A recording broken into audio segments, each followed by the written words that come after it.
Sylvain, vous m'avez amené mes bichottes et je vois également d'autres légumes. Ah bah oui, il y a quelques topinambours, un giromont turban, une sucrine du Berry, 2 choux-pommes, des navets, un petit panier.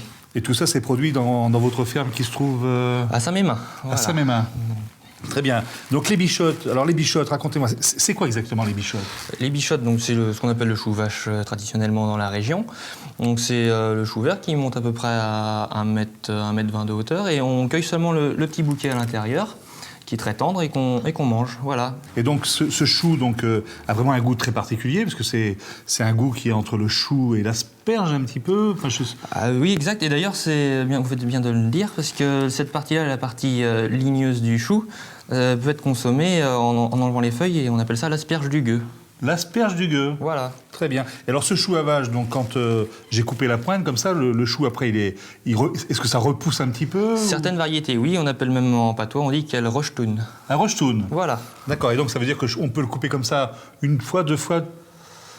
Une fois, puis après en fin d'hiver, Ça rejetoune une fois et quand ça repart. Par contre, ça va faire de nombreuses têtes la deuxième fois. D'accord. Ça va pas en faire qu'une, mais mais le goût, lui, sera le même. Le goût est identique. D'accord. Et ça se vend comme ça en botte? En botte. Donc si je veux en acheter demain, par exemple, si je veux acheter des bichottes de chez vous, je vous trouve où Alors sur le marché des herbiers 2 fois par semaine, le mercredi et le samedi, ou sinon en vente à la ferme, à notre lieu-dit, à Saint-Mémin, le vendredi soir. Très bien, d'accord. Eh bien, merci beaucoup, Sylvain. Et maintenant, rendez-vous en cuisine.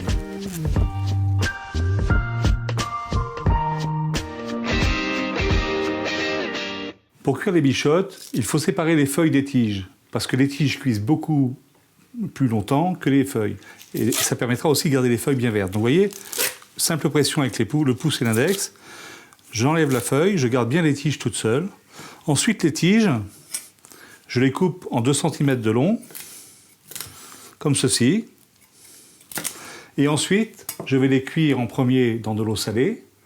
Quand ils seront presque cuites, je rajouterai les feuilles.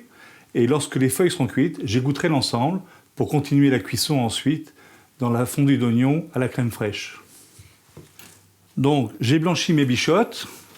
Maintenant, je vais cuire des oignons à blanc. Alors, pour cuire des oignons à blanc, j'ai ciselé mes oignons finement. Émincer, c'est quand on les émince en tranches. Ciseler, c'est quand on les hache.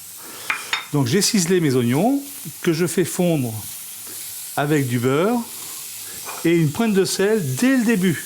En mettant le sel au début, l'eau ressort plus vite, ce qui me permet de pouvoir cuire mes oignons sans les colorer. C'est ce qu'on appelle une tombée d'oignons à blanc. Donc bien sûr, les oignons, je les ai mis dans ma casserole encore froide. J'ai mis le beurre, les oignons, et seulement après, j'ai allumé le feu. On voit bien que les oignons sont en train de bouillir légèrement. On voit l'eau des oignons qui est en train de s'extraire, ce qui va permettre d'enlever le goût âcre de l'oignon et garder que le goût sucré et doux de l'oignon. Je rajoute ma crème liquide et je viens rajouter mes bichottes que j'avais blanchies, juste égouttées, pas refroidies, elles sont encore chaudes. Je viens les positionner sur ma crème et mes oignons et je vais maintenant les laisser mitonner doucement, environ un petit quart d'heure. Les bichottes sont en train de terminer de cuire. Nous allons donc maintenant poêler l'échine de porc au colombo, tout simplement. Un bon épice colombo, mis généreusement, parce que le colombo, on se rappelle ce que c'est. Le colombo, c'est un peu le curry des Antilles. C'est moins fort, c'est moins piquant, c'est très parfumé, très aromatique.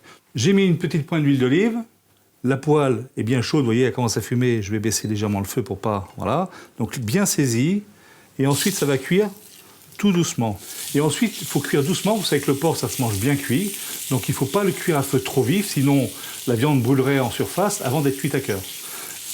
Donc vous avez vu, les échines de porc, je n'y ai pas touché depuis maintenant à peu près 4-5 minutes. On ne la touche pas pendant la première cuisson parce que sinon, on décolle tout le sucre qui s'est collé et du coup, on fait une viande plus bouillie que grillée. Et donc là maintenant, je les retourne et je les laisse à nouveau cuire environ 3-4 minutes. Donc maintenant, les échines sont cuites, je les dépose dans mon assiette. J'augmente même un petit peu le feu. Et avant que ça brûle, bien sûr, je jette le rhum dans la poêle. Donc je le laisse bien réduire et bien récupérer les sucres. Vous voyez, regardez, ça décolle. Ça fait décoller tous les sucres de la viande qui s'était collé à la poêle. Je rajoute un petit peu d'eau. Donc maintenant, je dresse mes assiettes. Et le jus, avec la petite pointe de rhum sur le colombo, avec la petite note d'asperge des bichottes, mariage délicat et extraordinaire. Eh bien, c'est fini pour aujourd'hui. Je vous donne rendez-vous en cuisine la semaine prochaine pour une nouvelle recette.